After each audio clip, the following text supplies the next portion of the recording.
तो बिटकॉइन आखिर ये है क्या और इतना जरूरी क्यों है?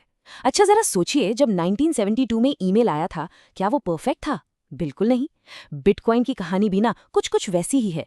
इसकी जो रेवोल्यूशनरी पोटेंशियल है वो शायद एक बार में समझ ना आए। तो चलिए आज इसी पहेली को सुलझाते हैं और समझते हैं कि ये बिटकॉइन आखिर है क्या। बिल्कुल, ये कोट हमें यही याद दिलाता है कि हम एक ऐसी टेक्नोलॉजी को देख रहे हैं जो अभी बस शुरू ही हुई है।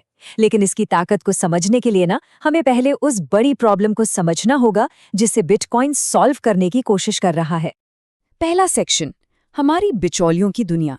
हम एक ऐसे प्राइवेट इंफ्रास्ट्रक्चर पर निर्भर हैं जिसके बारे में हम ज्यादा सोचते भी नहीं हैं। हमारी जो डिजिटल दुनिया है ना, खासकर पैसों के मामले में, उसे कुछ बिचौलिए मतलब मिडलमैन कंट्रोल करते हैं। जरा इस बारे में सोचिए। जानकारी के लिए हमारे पास इंटरनेट है ना? एक खुला पब्लिक सिस्टम, कोई भी इस्तेमाल कर सकता है, कोई मालिक नहीं। लेकिन जैसे ही बात पैसों की आती है, पूरी कहानी पलट जाती है। वहां हमें इजाजत लेनी पड़ती है, हमें बैंकों जैसी प्राइवेट कंपनियों पर निर्भर रहना पड़ता है। तो इसका मतलब क्या हुआ? मतलब ये कि जब हम इंटरनेट पर किसी को पेमेंट करते हैं तो हम असल में पैसा नहीं भेज रहे, हम बस अपने बैंक को एक इंस्ट्रक्शन दे रहे हैं। हम कह रहे हैं, देखो भाई, मेरी किताब से इतने पैसे कम कर दो और उसकी किताब में इतने पैसे जोड़ दो। बस सब कुछ भरोसे पर चल रहा है। सेक्शन 2, भरोसे की भारी कीमत। लेकिन क्या होता है जब ये भरोसा टूटता है, जब ये मिडलमैन फेल हो जाते हैं?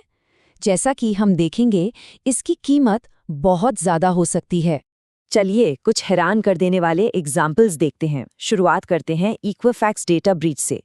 14 करोड़ 30 लाख इतने अमेरिकियों के सोशल सिक्योरिटी नंबर्स, मतलब उनकी सबसे सेंसिटिव जानकारी, हैकर्स के हाथ लग गई। सोचिए, ये सिर्फ एक नंबर नहीं है, ये लोगों की जिंदगियां हैं, उनकी पहचान है। और बात सिर्फ पर्सनल डेटा की नहीं है, हमारे बैंकिंग सिस्टम की तो नींव तक हिल गई।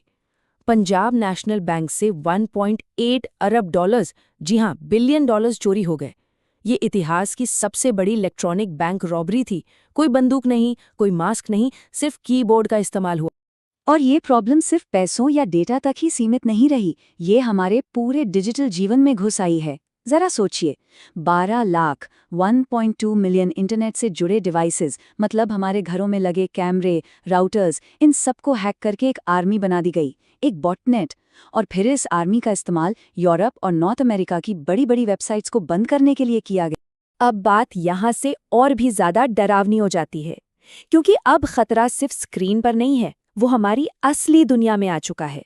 सेंट जूड हॉस्पिटल के पेसमेकर्स हैक हुए, छोटे बच्चों पर नजर रखने वाले बेबी मॉनिटर्स हैक हुए, यहाँ तक कि चलती हुई जीप गाड़ियों को हैक करके रिमोटली कंट्रोल किया गया। ये सिर्फ एक परेशानी की बात नहीं है, ये जानलेवा हो सकता है। तो इन सारी की सारी कमजोरियों की जड़ क्या है? सिर्फ एक चीज, सेंट्रलाइजेशन। मतलब जब सारा कंट्रोल, सारा डेटा एक ही जगह पर रखा होता है ना, तो वो हैकर्स के लिए एक बहुत ही आसान टारगेट बन जाता है। इसी को कहते हैं सिंगल पॉइंट ऑफ फेलियर, एक ऐसी जगह जिसके फेल होने पर पूरा सिस्टम ठप हो जाए। तो सवाल ये है कि क्या कोई बेहतर तरीका है? क्या हम इस जाल में फंसे ही रहेंगे? यहीं पर बिटकॉइन की एंट्री होती है। और इसे सिर्फ एक डिजिटल करेंसी की तरह देखना ठीक नहीं होगा। इसे देखिए उस सिंगल पॉइंट ऑफ फेलियर की प्रॉब्लम के एक जबरदस्त समाधान के तौर पर, एक पब्लिक ऑल्टरनेट।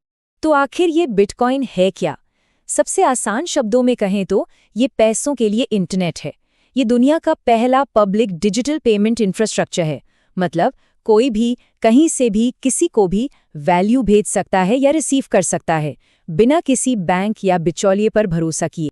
इस फर्क को ऐसे समझिए, हमारे पुराने सिस्टम में पेमेंट कई प्राइवेट बैंकों के एक उलझे हुए जाल से होकर गुजरती है, और बिटकॉइन नेटवर्क में वहां सिर्फ एक साझा पब्लिक बही खाता है जिसे कोई भी देख सकता है। ट्रांजैक्शन सीधा उस बही खाते में जुड़ जाता है, कोई बीच में नहीं। और यही चीज बिटकॉइन को दुनिया का पहला सच में ग्लोबल और पब्लिक पैसा बनाती है। किसी को भी इसकी पहुंच है, चाहे वो कहीं भी रहता हो, बस एक क्लिक और पेमेंट सिस्टम तैयार। चौथा सेक्शन, अगला इंटरनेट, वेब 3।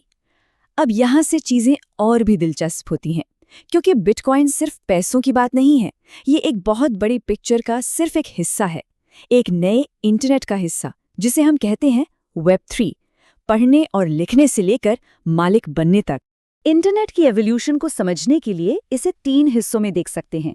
90s में था वेब 1, जहां हम सिर्फ पढ़ सकते थे, जानकारी का एक तरफा बहाव था। फिर 2000s में आया वेब 2, आज का इंटरनेट, जहां हम पढ़ भी सकते हैं और लिख भी सकते हैं, कंटेंट बना सकते हैं, शेयर कर सकते हैं, लेकिन कंट्रोल कुछ बड़ी कंपनियों के हाथ में है। और अब हम जा रहे हैं वेब 3 की तरफ। पढ़ो, लिखो और मालिक बनो। यही वेब 3 का सबसे बड़ा आइडिया है। सिर्फ एक सर्विस को यूज करने की बजाय अब उस नेटवर्क का ही एक हिस्सा ओन करने की क्षमता, मतलब उसके मालिक बनना। ये वाकई एक गेम चेंजर है। सेक्शन 5, मालिकाने हक में एक क्रांति। तो ठीक है, मालिक बनने का मतलब क्या है? चलिए इसे थोड़ा और गहराई से समझते हैं। तो ये ओनरशिप काम कैसे करती है? ये काम करती है क्रिप्टो टोकन्स के जरिए, जैसे कि बिटकॉइन। अब इन टोकन्स को सिर्फ डिजिटल पैसा मत समझिए, इन्हें नेटवर्क में एक हिस्सेदारी, एक ओनरशिप स्टेक की तरह देखिए। ये उन लोगों को इनाम में मिलते हैं जो नेटवर्क को चलाने और उसे सिक्योर रखने का काम करते हैं। चलिए इन दोनों इंटरनेट की तुलना करते हैं। वेब 2 यानी आज का इंटरनेट कॉर्पोरेशंस का है, कंट्रोल कुछ सीईओज के हाथ में है। और इसमें हमारा रोल क्या है? हम प्रोडक्ट हैं। जी हाँ, हमारा डेटा बेचा जाता है। अब देखिए वेब 3 को, ये यूजर्स और बिल्डर्स का है, कंट्रोल उन लोगों के हाथ में है जिनके पास टोकन्स हैं। और यहाँ हमारा रोल क्या है? हम मालिक हैं, प्रोडक्ट नहीं, मालिक। जैसा कि ब्रायन ब्रूक्स कहते हैं, डिसेंट्रलाइज्ड इंटरनेट पर क्या होगा ये इन्वेस्टर्स तय करते हैं, जबकि मेन इंटरनेट पर क्या होगा ये ट्विटर, फेसबुक, गूगल जैसी कंपनियां तय करती हैं। ये पावर का एक बहुत बड़ा शिफ्ट है। तो आखिर में ये एक बड़ा सवाल बचता है, इंटरनेट कैसा दिखेगा जब वो सबका होगा, जब उसका मालिक कोई एक कंपनी नहीं होगी बल्कि हम सब होंगे? इसका जवाब शायद अभी हमारे पास नहीं है, लेकिन एक बात तो पक्की है, एक ज्यादा खुली, ज्यादा निष्पक्ष दुनिया बन रही है। और बिटकॉइन उस दुनिया की तरफ बढ़ाया गया एक बहुत जरूरी पहला कदम है।